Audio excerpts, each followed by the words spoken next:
बोधिसत्व परमपूज्य डॉक्टर बाबासाहेब आंबेडकर,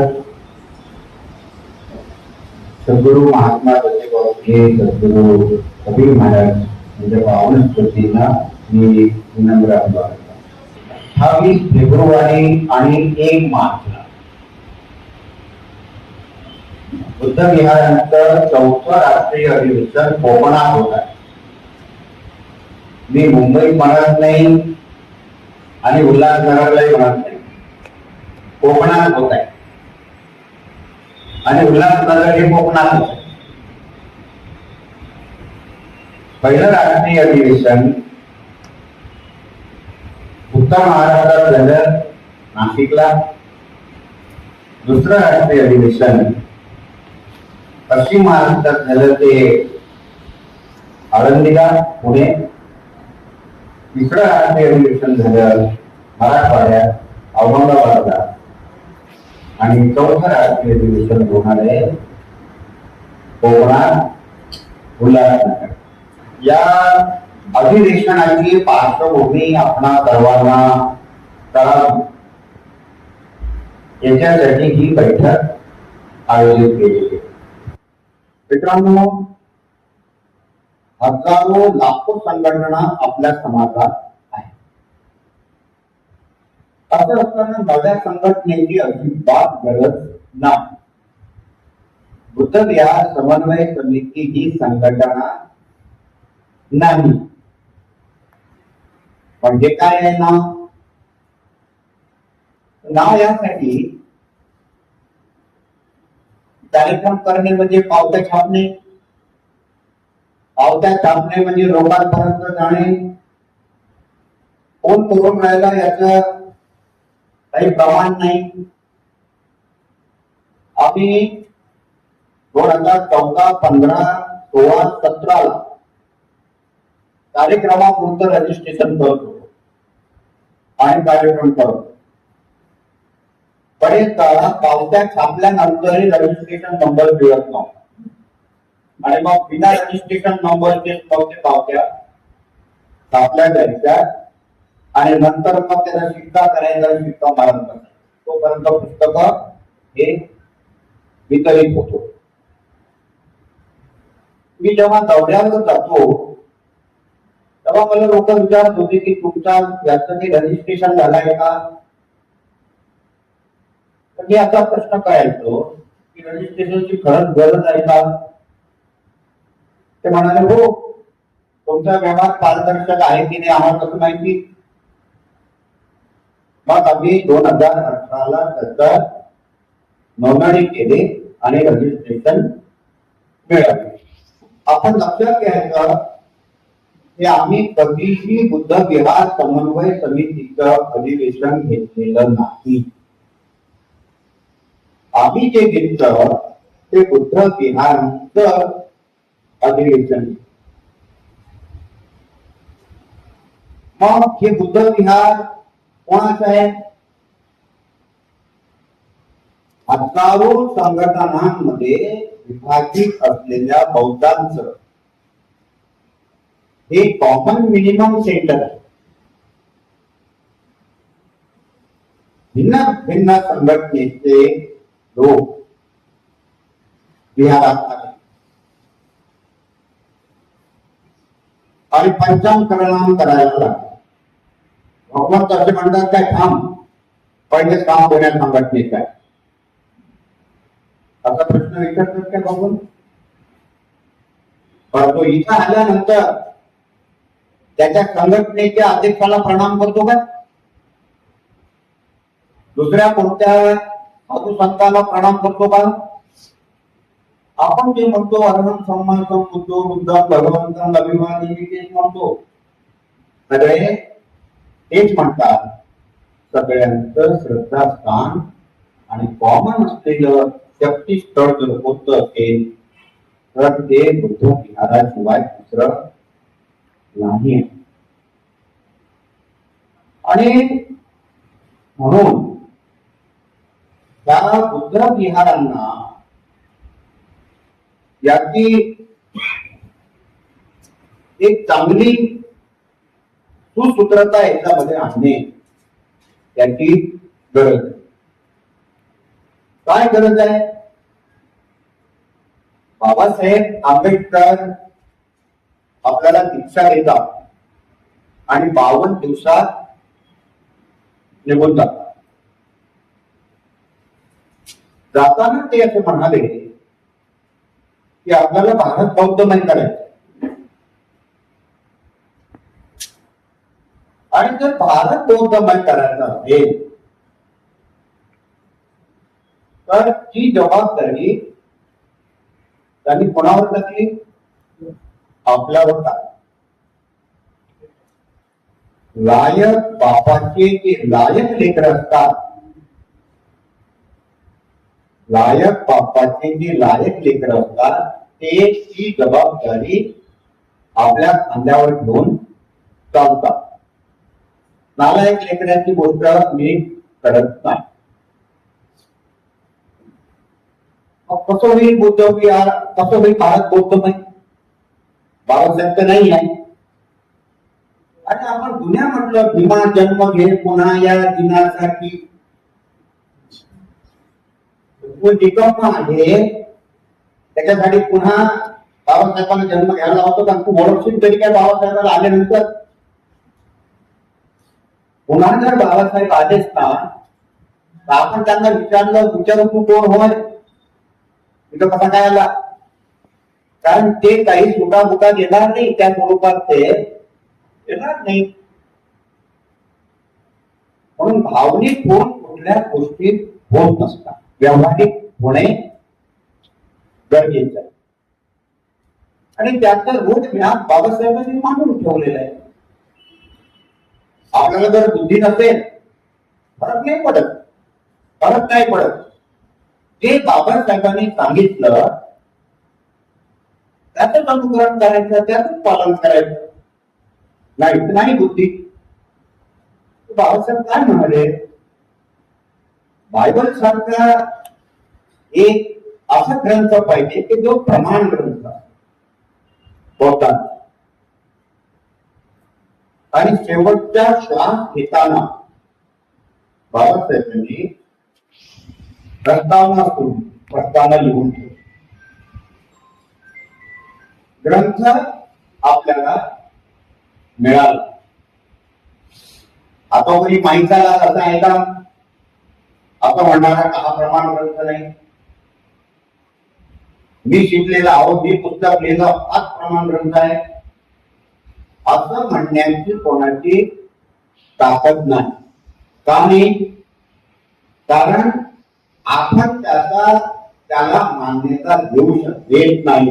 कारण आपण बाबासाहेबांच्या विचाराची एक निष्ठा. बाबासाहेबांनी दुसरी गोष्ट सांगितली की तुम्ही एक बायबल सारखा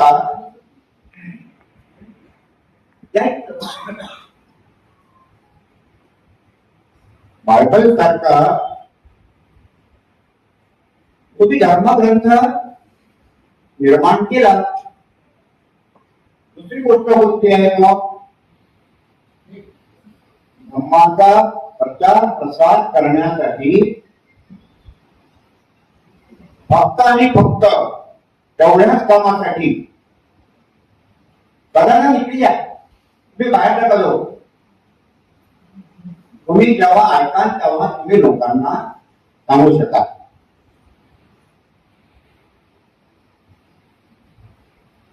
दुसरी गोष्ट जी आहे ती कोणती सांगितली की धर्माचा प्रचार करण्यासाठी स्वतःला वाहून घेतलेला भिक्खूंचा संघ पाहिजे.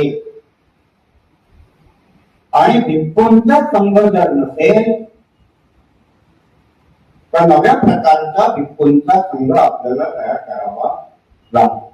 ही दुसरी गोष्ट आहे. तिसरी गोष्ट काय सांगितली? तुम्हाला उपासना करण्यासाठी तुम्ही एकत्रित यावं असं श्रद्धास्थळ पाहिजे. तर ते म्हणजे बुद्ध तीन गोष्टी फार महत्वाच्या आहेत. कशा महत्वाच्या आहेत? कल्पना करा की माझ्याकडे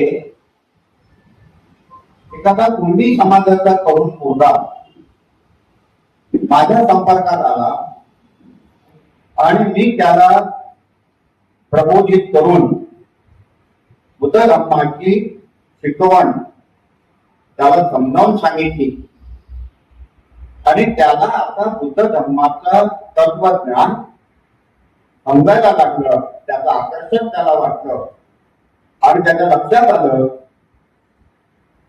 की मला निर्वाणाचं परमसुख फक्त आणि फक्त भगवान बुद्धाच्या विशुद्धी मार्गातूनच मिळू शकते. आणि मग तो संकल्प करतो की मला आता बुद्ध धर्माची दीक्षा घ्यायची आणि मग तो माझ्या जवळ येतो. भाऊ, मला बुद्ध धर्माची दीक्षा घ्यायची.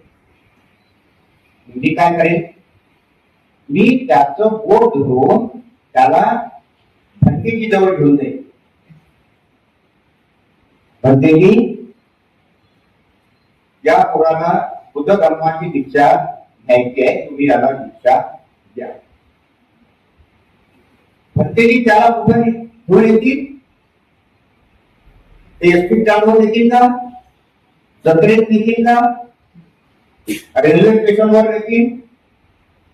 लहान असलं तरी एखाद्या बुद्ध विहारात करणार घेऊन येतील आणि म्हणतील की बाळा, तू आता पंजाब प्रणाम कर, मी जसा सांगतो तसा. हे झाल्यानंतर ते म्हणतील, बघ, मी कधी तुला भेटेल, कधी नाही भेटेल. तुला जर काही प्रश्न पडलेत ना, तू माझ्याकडे केव्हा पण ये आणि मला तू प्रश्न विचार, तुझ्या शंकांचं निरसन मी करेन. पण बाळा भाऊ, मी फिरत राहतो रे, तुझी माझी भेट दररोज होणार नाही. पण एक पर्याय आहे.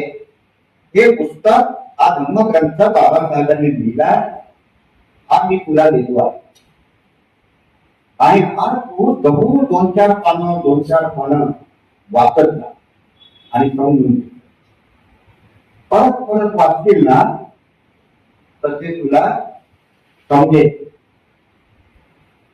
आणि त्याला 22-25 दिवसात त्याची दीक्षा समजेल. आता याच्या या 3 पैकी कोणत्या गोष्टी आपल्याकडे अवेलेबल आहेत? फक्त बुद्ध आणि त्याचा धम्मग्रंथ अवेलेबल आहे. भंतेजी अवेलेबल आहेत का?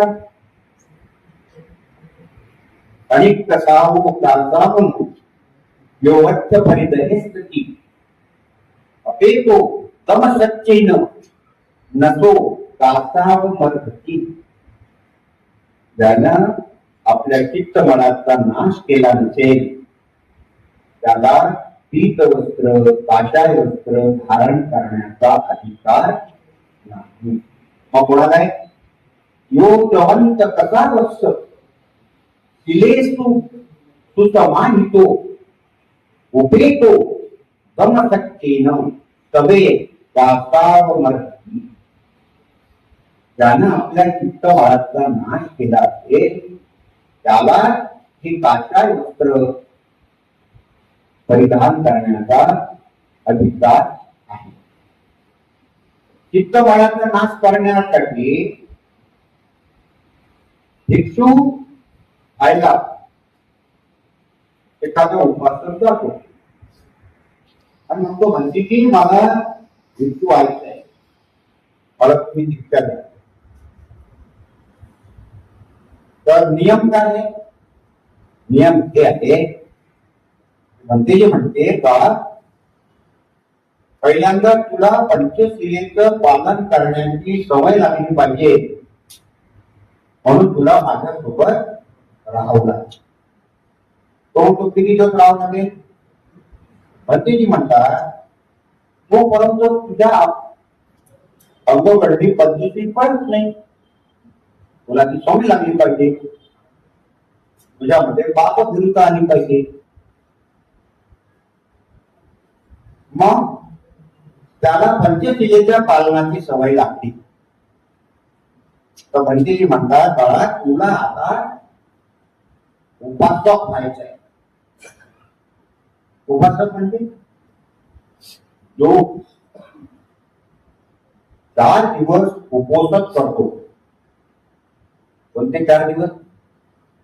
2 अष्टमी, पौर्णिमा आणि अमावस्या. त्या दिवशी तो अष्टशिलेचं पालन करतो. बुद्ध विहारात राहतो, भिक्षूंना भोजन दान देतो, अडल्या नडल्यांना दान देतो आणि पवित्र जीवन जगण्याचा प्रयत्न करतो. आता त्याच्या अंगवळी पडले. आता पंडितजी म्हणतात, आता तुला हे जमलं, आता मी तुला अनागारिकाची दीक्षा देतो. काय आहे अनागारिक? पांढरेच वस्त्र पण 10 शिलेचं पालन. वस्त्र पांढरे पण त्याला भिक्षाटन करावं लागते. पांढऱ्या वस्त्रात मागूनच खावं लागते.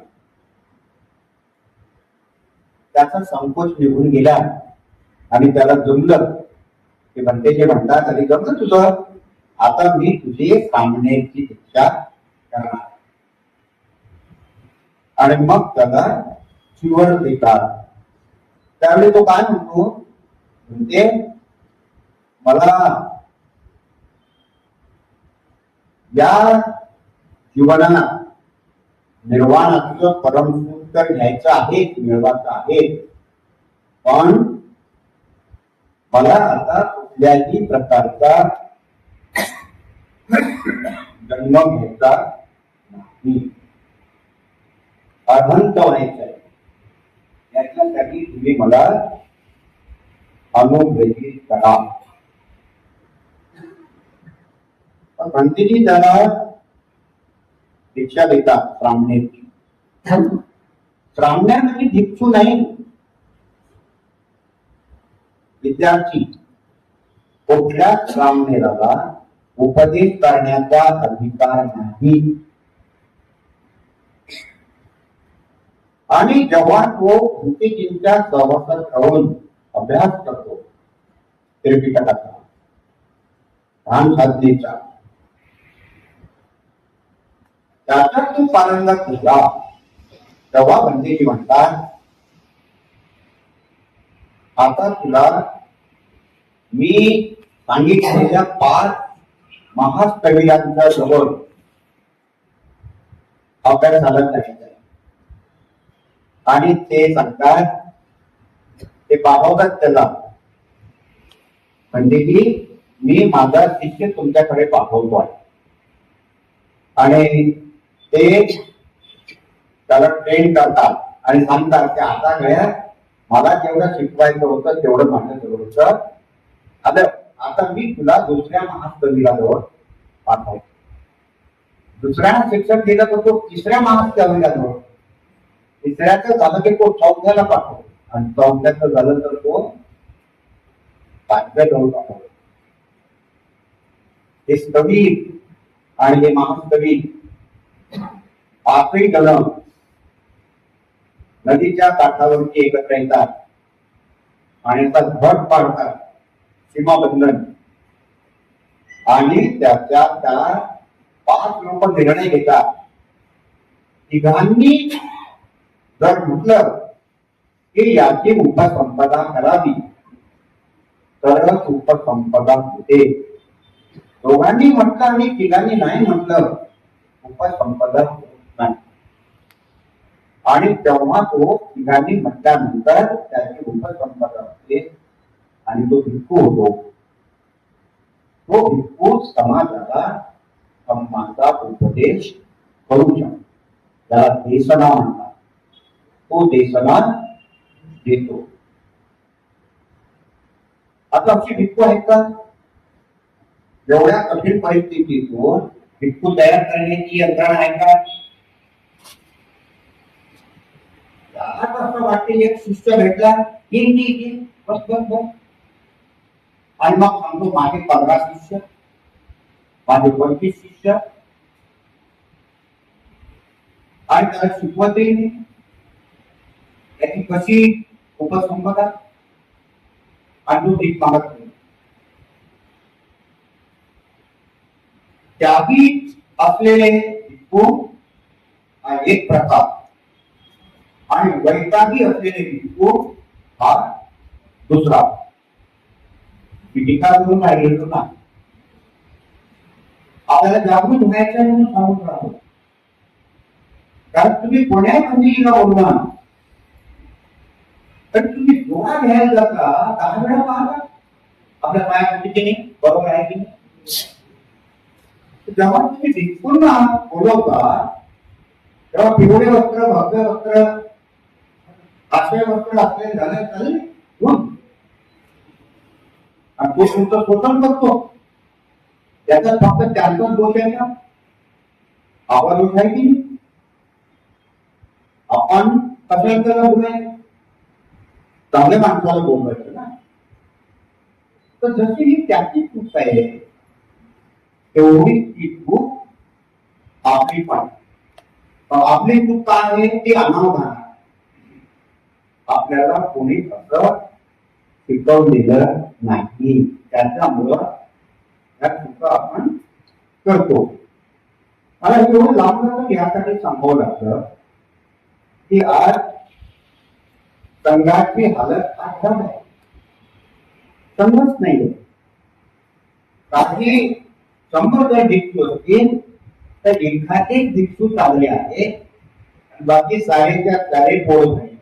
तर आपली जागृती नसल्यामुळं आपण या चुकीच्या गोष्टी करतो, आणि एक लुटालुटा आणि पोळ बदलूचा एक समूह आपल्या समाजामध्ये तयार. मी टीका करून राहिलेलो नाही, जी श्रद्धावान आहे, जे भिक्षू चांगले आहे त्यांना मी पंचप्रणाम करतो, त्यांना मी भोजन दानाला बोलवतो, त्यांना मी औषधीचा वापर करतो, त्यांना मी जीवनदान करतो. हे सगळ्या भिक्षूंना असं म्हणत नाही. मग बाबासाहेब म्हणाले होते की भिक्षू संघ हा समाजसेवक असतात, आणि त्याच्यासाठी त्यांनी मॉडेल दिलं होतं कृष्णा. ती शाळा काढतात, ते हॉटेल काढतात, ते दवाखाना काढतात, आणि तिथे सेवा करतात आणि उपदेश पण करतात. आणि आपले भिक्षू काय करतात, लग्न लावायला बोलावलं तर येतात, लवकर दान द्या, लवकर दान द्या, लवकर दान द्या, दान घेतलं तर सोडून द्या, द्याली ज्ञान सोडूनही द्याली. ही जी शोषण करणारी प्रवृत्ती हे बाबासाहेबांना ही मान्य नव्हती. आणि मग नव्या प्रकारचा समाजसेवा करणारा भिक्षू संघ अजून तरी तयार झालेला नाही. एखाद्या माणसाला बौद्ध धर्म घ्यायचा असेल तर त्याला कोणाजवळ न्यायचं, ही मात्र आपल्या समोर शोकांतिका आहे समस्या. पण बुद्ध विहारात तरी आहे का?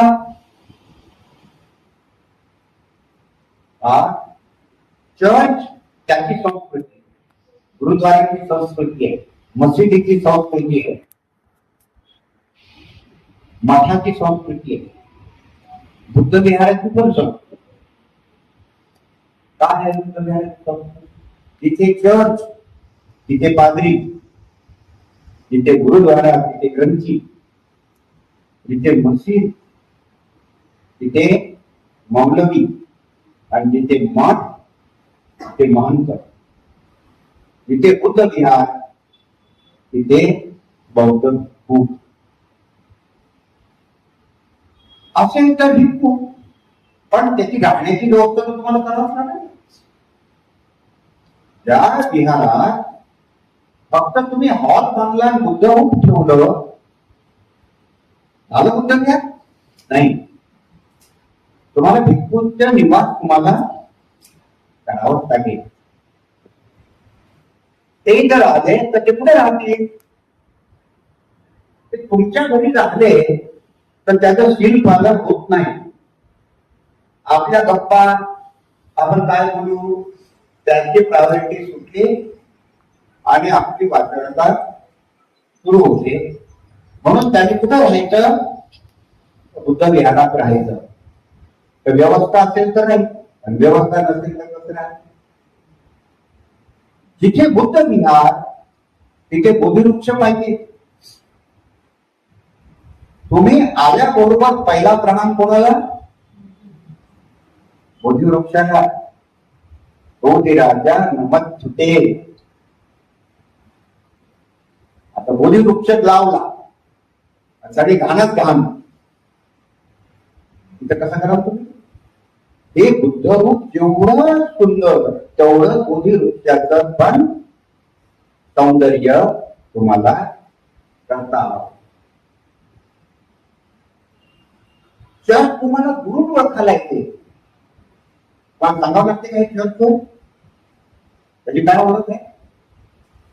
तिथे क्रॉस असतो, त्याची एक सिस्टीम असते. गुरुद्वारा तू दुरूनच ओळखता, मस्जिद ती तुम्ही दुरून ओळखता, बुद्ध विहार पण दुरूनच ओळखता आलं पाहिजे. काय आहे बुद्ध विहाराची ओळख? डोम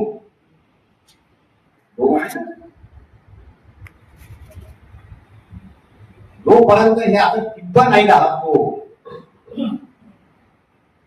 ते पॅगोडावर जसं डोम असतो, स्तूपावरती जसं डोम असतो, तसं त्याचं चित्र आणि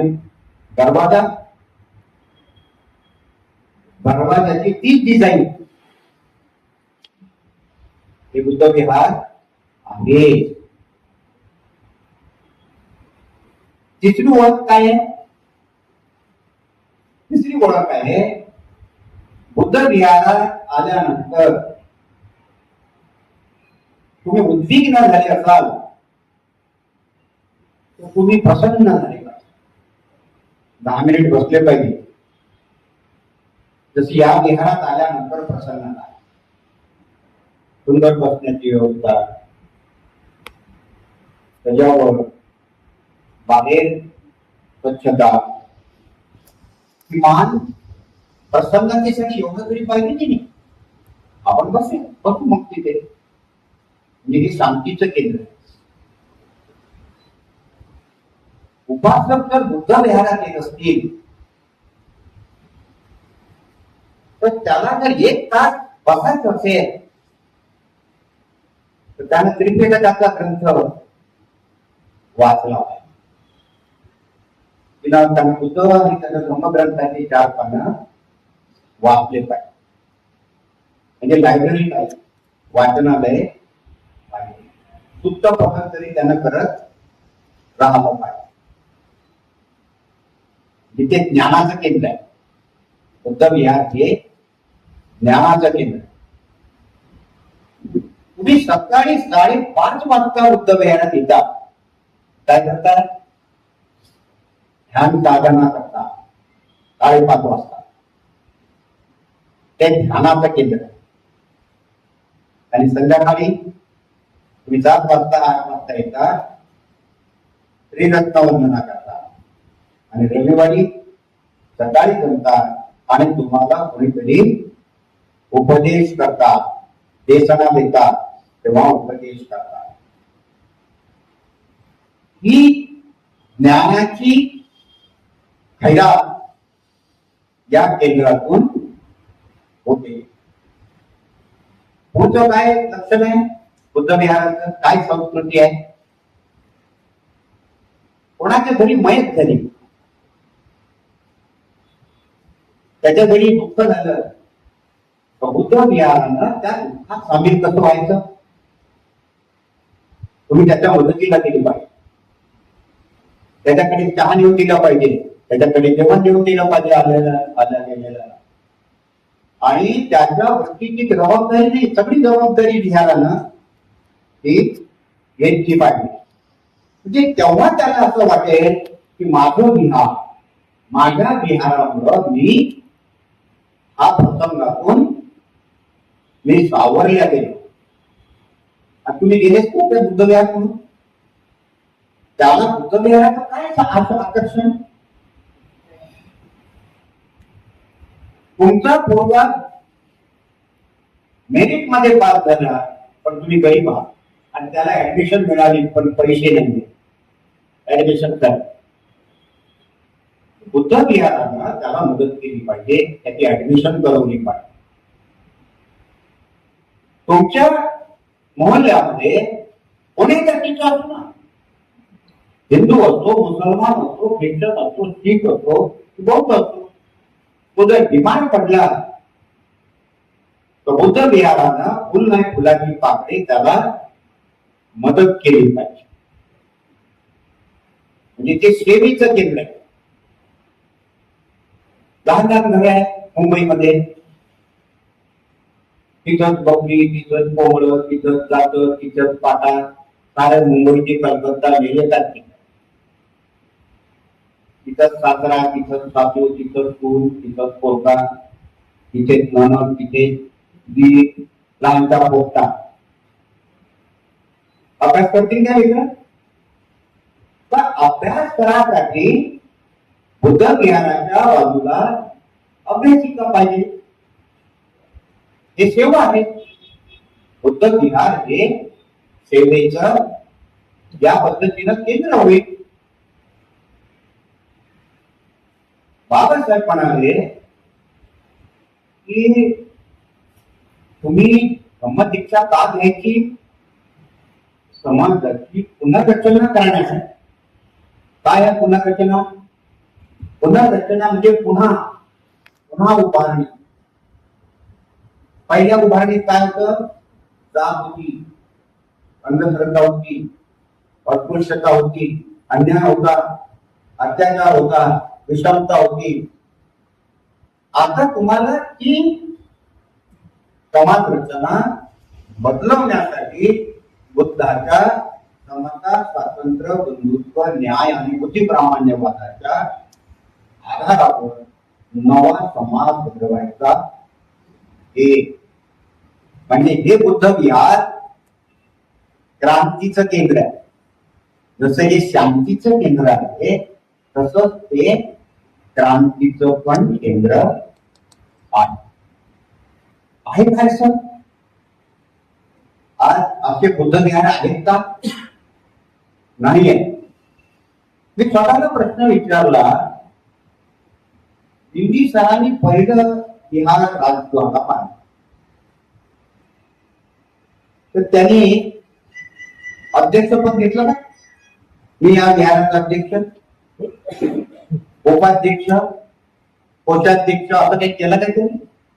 आम्रपाली, विशाखा, अनाथपिंडक ज्यांनी ज्यांनी बुद्ध विहार बांधले ते पदाधिकारी झाले का? बुद्ध विहार बांधायचे आणि संघाला दान द्यायचं. मग संघाला तुम्ही दिल्यावर तुमची मालकी कुठे आहे? तुमची मालकी नाही आहे.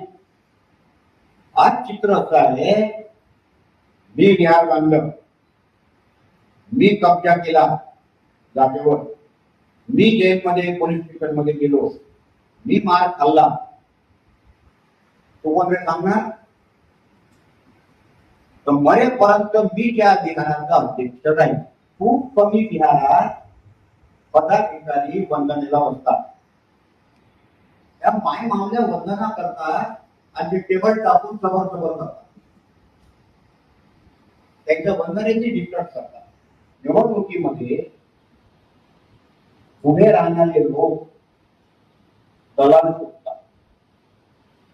मग त्यांना असं वाटते की इथे एखादा घेऊ शकते का? त्या विहाराचा ते अध्यक्ष कोण आहे? अमुक अमुक काय हो? मग त्याला भेटतात, बाबा तुम्ही भात सांगता पण हे बाग तुमचं आहे, काऊन आहे जो गाणा गिरा पडल्या की तिथं कुठून जाईल? पण काय करावं साहेब आता, आमच्याजवळ पैसे नाही ना, मग सांगा तुम्ही, मी घेतो ना. फारच चांगलं, उद्या तुम्ही मग तो त्याचे 2-3 कार्यकर्ते घेऊन जाते. किती खर्ची त्याचा 7-8 लाख ते 10 लाख. आता हे 10 लाख दिले हे किती लोकांना माहित आहे? तिघांना. ते तिथून आले तर तिघांना 1-1 लाख देऊन टाक, 7 लाख पावती नसते, काही नसते. तर प्रत्येक निवडणुकीत त्याची गरिबी असते. आणि या गरिबी हटावच्या कार्यक्रमामुळं तो त्या पदाला चिटकून राहतो, तो ते सोडत नाही. आणि त्याच्यामुळं तो पैसे देतो, तो नुसता पैसे देत नाही, त्याच्याबरोबर तो त्याचा झेंडा येतो आणि यांना खाल्ली असते, त्याच्यामुळे तो चुपचाप झेंडा आणतो. पण हे क्रांतीचं केंद्र नाही, तर हे प्रतिक्रांतीचं पण केंद्र आहे. भीकमंग्यांचे बिहार, अरे अमृतसरला जेव्हा सरकारनं पैसे दिले स्वर्ण मंदिराला, ठिकाणी सांगितलं तुमच्या पैशाची गरज नाही, आम्ही सक्षम आहोत आणि आम्ही आमचं घर 4 मजली, आमचं घर करोडो रुपयाचं आणि आमच्या विहारावर टप्पर.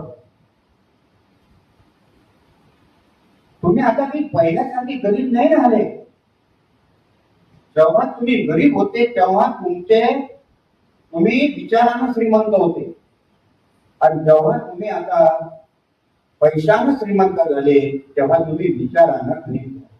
तुम्हाला बुद्ध विहार संस्कृती निर्माण केल्याशिवाय हे याचा पर्याय नाही.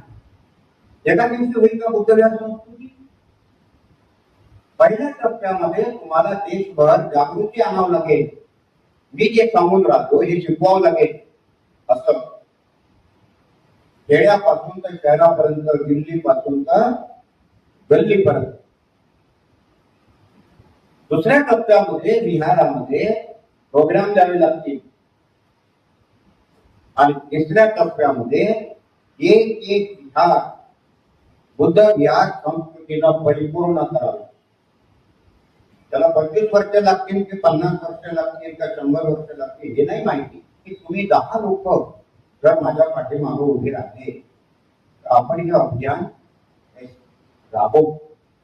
समाज ऐकेल पण आपण सांगत जाऊ. ते 10 रिटायर लोक का केले?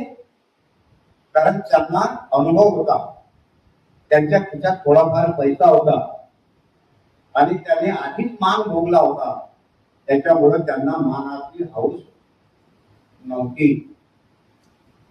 आणि 2014 आणि 15 पहिल्या वर्षी 70 आणि दुसऱ्या वर्षी 120 विहारात मिळून बुद्ध जयंती होती. काय सगळ्या विहारात मिळून बुद्ध जयंती.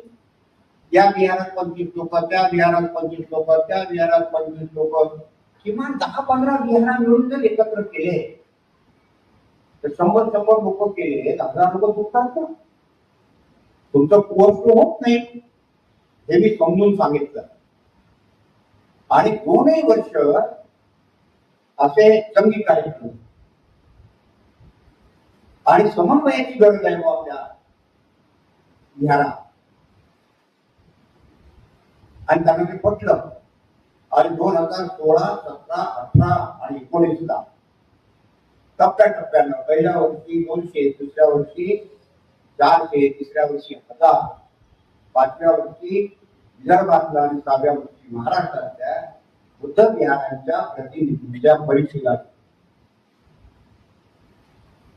परीक्षेचा भाग घेतल्या. नागपुरात जेव्हा 200 विहारांची परिषद घेतली त्यावेळी विदर्भातल्या 11 जिल्ह्यातल्या लोकांना भाषण करायला होतं. पश्चिम महाराष्ट्रातल्या 2, कोकणातल्या 2, मराठवाड्यातल्या 2 आणि उत्तर महाराष्ट्रातल्या लोक अशा 2 लोकांना भाषण करायसाठी बोलावलं. भाषण करायसाठी बोलवलं म्हणून ते आले, अदरवाईज ते आलेले नसते. पण एकाच वर्षी नाही बोलावलं, त्यांना पुढच्या वर्षी बोलावलं आणि त्यांना सांगायला की 5 लोक घेऊन येणार. तिसऱ्या वर्षी बोलावलं, 7 वर्षी बोलावलं.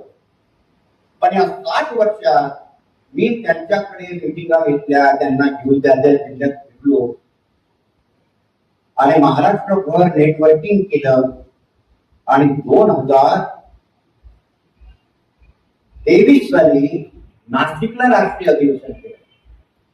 त्या नाशिकच्या अधिवेशनामध्ये हे 5 प्रांत आपल्या महाराष्ट्रातले आणि महाराष्ट्राला लावून असलेले राज्य आणि त्याच्यानंतर जिथे जिथे मी पोहोचतो तिथल्या त्या राज्यातले प्रतिनिधी तिकीट देऊन भाषण करायला बोलवले म्हणून ते आले.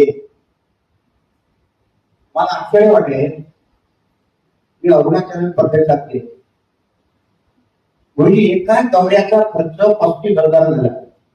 आणि आश्चर्य सांगतो, मी मे महिन्यात गेलो आणि गेल्याबरोबर बिमार पडलो, कारण तिथे -डिग्री तापमान, पण इथं पाणी घेऊ शकत नाही. गेल्याबरोबर गोळ्या घ्याव्या लागल्या तापाला, म्हणजे ते उष्णता थंडी आपल्याला सहन होत नव्हती. मी त्रिपुरा, नागालँड, आसाम, अरुणाचल प्रदेश इथली माणसं जोडली, तमिळनाडूची माणसं जोडली. मला इंग्रजी समजते पण बोलता येत नाही. मी केरळला गेलो होतो, दुभाषिक घेऊन गेलो. मी मराठीत बोलायचा, तो इंग्रजीत बोलायचा आणि केरळचा माणूस मल्याळम मध्ये त्याचं ट्रान्सलेशन करायचं. या पत्रिकेत जर तुम्ही पाहाल ना, तर या पत्रिकेत असे दूरवरचे लोक या पत्रिकेत आहेत. ते भलेही भाषण करायला येतील, पण बौद्ध समाज एक संघ दिसतो, हे सूत्र आहे समन्वय. आता आपल्याकडून प्रश्न आहे, तुमच्या कोकणात किती उत्तर घ्यायला आहे? कोणाजवळ उत्तर नाही. तुमच्या ठाणे जिल्ह्यात किती बुद्ध घ्यायला आहे? काही उत्तर नाही. का नाही उत्तर? कारण तुमचा डेटाच नाही ना, तुमचा एक दुसऱ्याशी संपर्कच नाही. पण तुम्ही अमृतसरला जा, त्यांना विचारा जगात किती गुरुद्वारा आहे, ते पडकन सांगतात इतके गुरुद्वारा आहे. अशा जवळ जगातल्या चर्चची यादी आहे आणि पैसा तिथे येतो हैदराबादच्या. आणि तो पैसा वाटप कसा होतो? तो कुठं नवं बांधायचं, कुठं शाळा बांधायची, जागृतीला कुठं पैसा द्यायचा आणि समाजसेवेसाठी कुठं पैसा द्यायचा. समाजसेवा म्हणजे तुमच्या बुद्ध विहारात पाण्याची व्यवस्था नसेल तर ते तुम्हाला हँडपंप बुजवून देतात, आपसी लावून देतात. कोण? चर्च. तुम्हाला त्याची भोणा येईल का? यंत्रणा त्यांनी त्या पद्धतीची उभारली. तुम्ही चर्च मध्ये गेले, दुःखी माणूस चर्च मध्ये गेला, त्याला तिथे सहानुभूती मिळते. आपल्या इथे मिळते का? त्याला कोणी भेटायलाच राहत नाही, ते सहानुभूती बघत राहते. मी मुंबईमध्ये बिहारांना भेटी दिल्या रात्रीच्या 7-8 वाजता. अंधार, काही दिवाबत्ती नाही, झाडझूड नाही. त्याच्यानं विचारलं वंदना झाली का? नाही म्हणे, वंदना आमची रविवारी येते. मग एकाच दिवसासाठी बांधता का तुम्ही? नाही, बाबासाहेबांनी सांगितलं मला रविवारी कर. बाबासाहेबांना उगाच सांगितलं सोमवार नका करतो. सोयीचा अर्थ काढतो आपण. बाबासाहेबांनी जे सांगितलं, चर्च मध्ये जसं रविवारी उपदेश होते, मस्जिद मध्ये जसा शुक्रवारी उपदेश होते, तसं बुद्ध विहारात धर्म रविवारी सांगितल्या गेला पाहिजे. बुद्ध विहाराचा डेटा कलेक्ट झाला. पूर्वी फक्त नागपूर जिल्ह्याचा डेटा कलेक्ट झाला. मी 4 महिने फिरलो. आपली म्हणजे मानसिकता सांगतो. प्रोफेसर भगत असे म्हणाले, असं तू काय फिरून राहिले 2-2, 3-3 महिने. पण मग माझ्या एका विद्यार्थ्यावर 350 लिहायची यादी आहे ना, फारच चांगला आहे, त्याचा नंबर द्या. मग त्याला यादी घेऊन मी घरी बोला.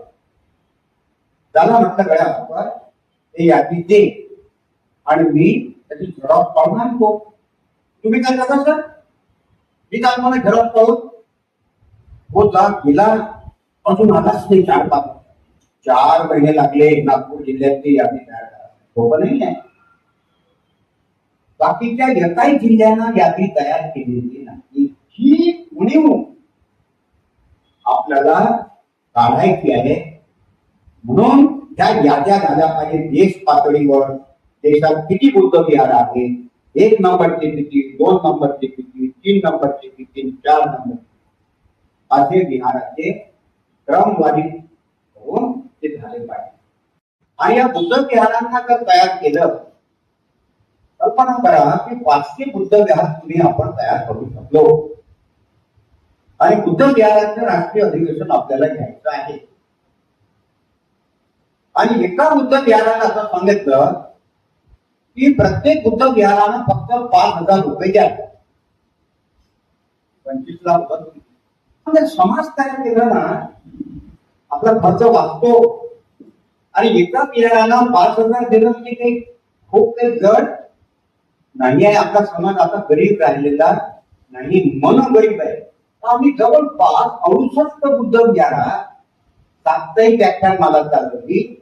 त्यांना सांगितलं 5 लोक असले तरी जायचं. त्यांना सांगायचं बुद्ध जर एका माणसाला भेटायला गेला होता तर तुम्ही तर 5 लोकांना तुमच्या समोर आहे.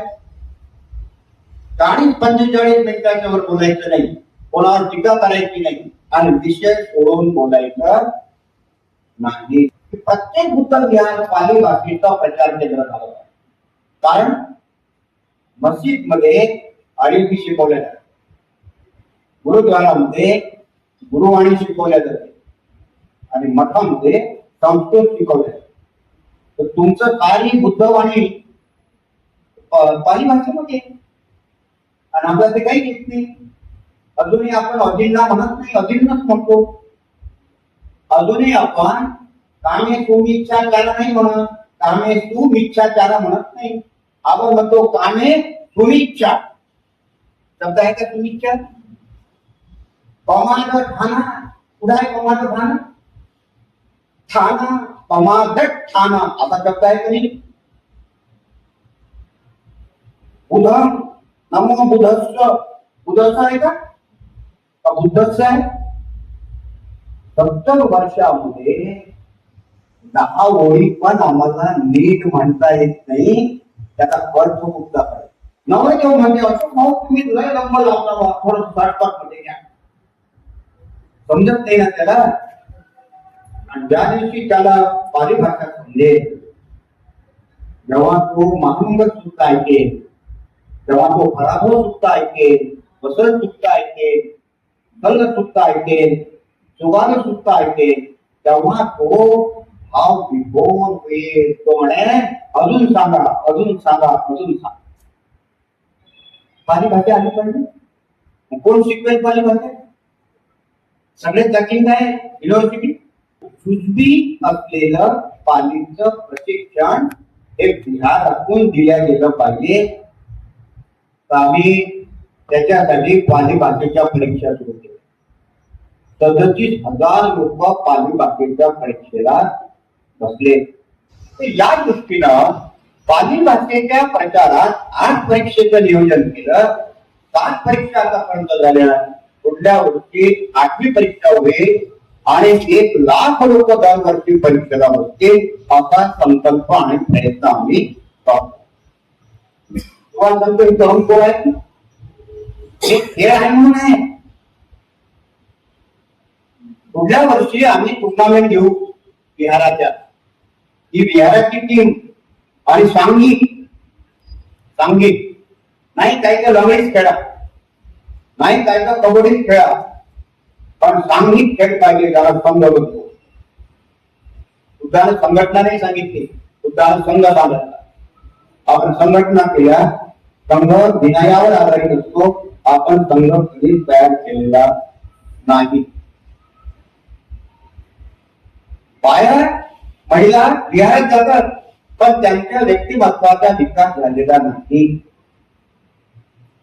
त्यांच्या व्यक्तिमत्वाची जडणघडण व्हावी म्हणून 300 कॅडर्स महिलांचे, जसं मी सांगू शकतो तर कोण्याही महिलेला इथं उपस्थित केलं तर त्यांना ते सांगता आलं. 200 तरुणांना असं तयार करू का ते तरुणांमध्ये काम करतील. ते जर तरुण कामात आले तर ते बालसंस्कारामध्ये पोरांना शिकवतील, बालसंस्कार देतील. ठीक आहे, ज्या गोष्टी नाही झाल्या त्या गोष्टी करण्यासाठी तुम्हाला कोण अडवलं? तुम्ही कोणावर जबाबदारी टाकता? त्यानं केलं पाहिजे, त्यानं केलं पाहिजे, त्यानं केलं पाहिजे. कशाला म्हणता असं? तुम्हाला समजते ना, तुम्ही करा, तुम्ही करा. म्हणून कोणावरती दोष देण्यापेक्षा आपल्याला जे करता येते ते करावं आणि इतरांना सोबत घेण्याचा प्रयत्न करावा. एक गोष्ट सांगतो, आम्हाला कोणाशीही स्पर्धा करायची नाही. कोणाची स्पर्धा करायची? ज्या ज्या धार्मिक संघटना आहेत त्या कार्यकर्त्यांनी ते संघटन न सोडता इथं काम करावं. तो काय कंपात आमच्यावर असा आरोप लावू नये तर यांनी आमचा कार्यकर्ता सोडला. शेवटी धर्म सांगतो तो कोण्या संघटनेत राहा, तिथे काम कर, तिथेही काम कर. मी कोणाचा नेता नाही आणि कोणी माझे अनुयायी. आम्ही सारे उपासक, आम्ही सारे अनुयायी. बस तुमचा आणि माझा दर्जा सारखा. मी राष्ट्रीय लेवलला काम करतो, हे राज्य लेवलला काम करतात, हे मुंबई लेवलला काम करतात, हे जिल्हा लेवलला काम करतात. तेवढंच फक्त फरक. मला जास्त सांगता येते, माझ्यापेक्षा मेहराताईला थोडं कमी सांगता येईल, मेहराताईपेक्षा सगळ्यांना थोडस आणखी कोणी सांगते. पण असं तयार करत करत ग्रामीण भागापासून तर दिल्लीपर्यंत असे सांगणारे प्रचारक तयार झाले पाहिजे. त्याला आम्ही समन्वयक म्हणतो. शेवटचं सांगतो, बुद्ध विहार संस्कृतीसाठी प्रत्येक जिल्ह्यात एक मॉडेल बुद्ध विहार आलं पाहिजे. ते 2-3 एकदाच झालं पाहिजे. कुठे हो बऱ्याच खेड्यात तिथे शाळा असली पाहिजे, कुठे दवाखाना असला पाहिजे, कुठे हॉटेल असलं पाहिजे, कुठे अनाथालय असलं पाहिजे, कुठं वृद्धाश्रम असलं पाहिजे, कुठे रिसर्च सेंटर असलं पाहिजे. आणि ते महाविहार संघाला दान केलेलं असलं पाहिजे आणि जिल्ह्यातल्या प्रत्येक विहाराची नाळ त्या संघासोबत जुळली पाहिजे. तसे जर 700 जिल्हे असतील तर 700 जिल्ह्यामध्ये 700 महाविहार होतील आणि ते 700 विहाराचा संघ म्हणजे विहाराचा समन्वय. याला किती वर्ष लागतील हे आपल्या कामावरती डिपेंड. बुद्ध विहाराचे प्रतिनिधी वर्षातून 2 दिवस एकत्र आले या अधिवेशनाच्या माध्यमातून एकत्र आले पाहिजे, चर्चा केली पाहिजे, सगळ्यांनी सहकार्य केलं पाहिजे. बुद्ध विहारांच्या प्रतिनिधींची हे अधिवेशन आहे, इथून लोक मेसेज घेऊन गेले पाहिजे. हे अधिवेशन 800 प्रतिनिधींच आहे. मग तुम्ही म्हणा आम्ही आलो तर मग आम्हाला पगार भेटला होता. पण 800 लोकांना बोलावलं, 1000 आले तर आम्ही 1000 लोकांच्या जेवणाची व्यवस्था करू शकतो. बसण्याची व्यवस्था कशी करू आतमध्ये जगात नाहीये. आम्ही त्याच्यासाठी 5 जागांचा बाहेर स्क्रीन लावू शकतो. तर 200-300 लोक तिथे बसून ते पाहू शकतात, ऐकू शकतात. आणि म्हणून प्रतिनिधींनी यावं. प्रतिनिधी हा विचार करणारा असला पाहिजे, समज असणारा असला पाहिजे, तो थोडासा शिकला सवरलेला असला पाहिजे, तो विहारात जाणारा असला पाहिजे. त्याला ह्या सगळ्या गोष्टीची गरज वाटली पाहिजे अशा लोकांनी इथे त्याला यायचं. अधिवेशन घेताना 2 स्वागताध्यक्ष एक आणि उल्हासनगरचे डॉक्टर चंद्रकांत ताळवे डॉक्टर भिक्खू संघाचे कार्याध्यक्ष अध्यक्ष राहतील आणि समारोपाला भारतीय बुद्ध महासभेचे कार्याध्यक्ष डॉक्टर भीमराव यशवंतराव आंबेडकर राहतील. वेगवेगळ्या संघटनांची लोक आम्ही बोलवलेले आहेत. म्हणून आपण सगळ्यांनी प्रतिनिधी म्हणून यावं, शिस्तबद्ध राहावं, विनाकारण कोणीही स्टेजवर जायचं नाही आणि विनाकारण कोणीही माईक वरती जायचं नाही. एक मिनिट महत्वाचं आहे. आम्ही प्रत्येकाला दिलेला वेळ आहे त्याच वेळेस तो बोलला पाहिजे असं आम्ही बंधन टाकतोय. हे अधिवेशन महिला आणि युवक यांना फोकस केले. 2 सत्र 2 विषय. पहिलं सत्र डॉक्टर हेमलता महेश्वर यांच्या अध्यक्षतेखाली देशाच्या महिला, त्या बुजुर्ग, तरुण, नोकरीवाल्या, नोकरी न करणाऱ्या, विहार सांभाळणाऱ्या असे प्रतिनिधी वेगवेगळ्या याच्यात आपण ठेवलेले आहेत. तसंच लोकांचं पण. आणि एक डिस्कशन पॅनल हे केले. पॅनल डिस्कशन 45 मिनिट सूत्रधार त्यांना प्रश्न विचारतील आणि उरलेले 15 मिनिटं पब्लिक त्यांना प्रश्न विचार. म्हणजे पब्लिकचे तुम्हाला नाही, त्याला जे विचारायचं आहे तो चिठ्ठीवरती आपला प्रश्न तो देईल आणि ते प्रश्न आम्ही त्यांना की ओळखीच्या लोकांनी हा प्रश्न विचारतो. हे 3 सत्र महिला आणि युवकांच्यासाठी समर्पित आहे. आणि मग प्रतिनिधी सत्र. तर प्रतिनिधी सत्रामध्ये याच्या आधी आमच्याजवळ सांगायला काही नव्हतं. आता सांगायला आहे म्हणून ते तुमच्या समोर लेखा ठेवले. आणि देशातील वेगवेगळ्या प्रांतातून जे लोक आले त्यांच्या समोर काय अडचणी आहे तर त्यांची मनोगत आपण ऐकणे आणि शेवटी मग समारोपाचं सत्र. या दृष्टीनं हे अधिवेशन आपण तिथे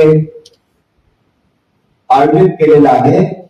त्याच्यामध्ये मुख्य संयोजक महेंद्र उदरत्न बालसाकडे, मेहराताई गायकवाड त्यांचे बसलेले आहे, स्मिताताई प्रेरणा ज्या स्पर्धेतला, धरमदास गवले, सदानंद जाधव, सिद्धार्थ साळवे, दिगंबर हजारे, अशोक पंडागळे आणि स्वारीनाथ जगताप कोकणातल्या त्या 6 जिल्ह्याचे हे प्रमुख म्हणून या अधिवेशनाचे ते मुख्य संयोजक आहेत. आणि त्यानंतर श्यामदादा खोड, वंदनीय भिक्खू डॉक्टर उपमुक्त महाकवी कार्याध्यक्ष भिक्खू संघ ते अध्यक्ष राहतील. श्यामदादा गायकवाड हे उद्घाटन करतील आणि आकाश लामा आणि जी मोहन हे आकाश लामा म्हणजे बुद्ध गयेच्या मुख्य आंदोलनाचे प्रणेते आणि जी मोहनन तमिळनाडूचे बुद्ध नेता हे त्याच्यामध्ये राहतील. बुद्ध विहार संस्कृति निर्माण में महिलाओं की भूमिका प्रोफेसर डॉक्टर हेमलता महेश्वर दिल्ली विश्वविद्यालय हे अध्यक्ष राहतील. डॉक्टर रंजना वाणकर गुजरात, स्नेहलता चौकीकर मध्य प्रदेश, राधा पवार वासी, शीला दामोदकर दिल्ली, मृगला देवी केरळ, मृगला वी कर्नाटक, सुधा मोहिले महाराष्ट्र, रंजना घंटा मोळवटकर कोकण, सुधा मनोहर मुंबई, नंदा वंजारे मुंबई, शेबा शेख मुंबई, डॉक्टर अनुप्रिया खोबरागडे कल्याण, डॉक्टर नीता गंगावडे रायगड, रंजना वाघवत छाया डोळे पुणे, माधुरी भालेराव या उल्हासनगर. त्याच्यामध्ये राजेश कांबळे IIT स्कॉलर आहे आणि रमेश कटके, पल्लवी धराडे, विचार काकत्रे, रवींद्र मुंडे, अक्षम आंबेडकर, सुधीर कांबळे आणि राहुलराव हे याच्यामध्ये पॅनल मध्ये आहेत. वर्तमान परिप्रेक्ष्य में युवा शक्ति की धम्म क्रांति में भूमिका डॉक्टर उल्हास आंबेडकर पंडित गोवा हे अध्यक्ष आहे. त्याच्यामध्ये राहुल खांडेकर, ऍडव्होकेट अभिषेका सिंग, डॉक्टर भारती प्रभू, अभिनिवेश सरोज, प्रांजली पुरी, प्रीती बहेल, वनश्री वनकर, सुनीता लोखंडे, प्रमोद धरे, देवेंद्र खांडेकर, राजेश सोनवणे, अमोल गुजरात, महाराष्ट्र हे वेगवेगळ्या प्रांतातील विभागातील तरुण पोरं त्याच्यामध्ये बोलणार आहे. आणि मग जे काही प्रतिनिधी सत्र आहे, हरियाणातील देवीलाल फुले, पंजाबमध्ये गुरुप्रसाद, आसामचे राम बहादूर रामा, ओरिसाचे जयंत नागरत्न, नागालँडचे परिमल बरुआ, अरुणाचलचे डी सिंग, राजस्थानचे कैलासचंद खाडिया, उत्तर प्रदेशचे डॉक्टर शशिकांत सिंह, तमिळनाडूचे सुब्रमणी, बिहारचे विनोद कुमार बौद्ध, तेलंगणाचे राजेंद्र नरहरी, मध्य प्रदेशचे बी.के. खातरकर, मराठवाड्याचे एम.जी. खंदारे आणि भारत शेठा, कोकणातले नरंदास डवले आणि जी.बी. नरंदास डवले, आणि उत्तर महाराष्ट्रातले राजेंद्र भालशंकर आणि जी.बी. पवार.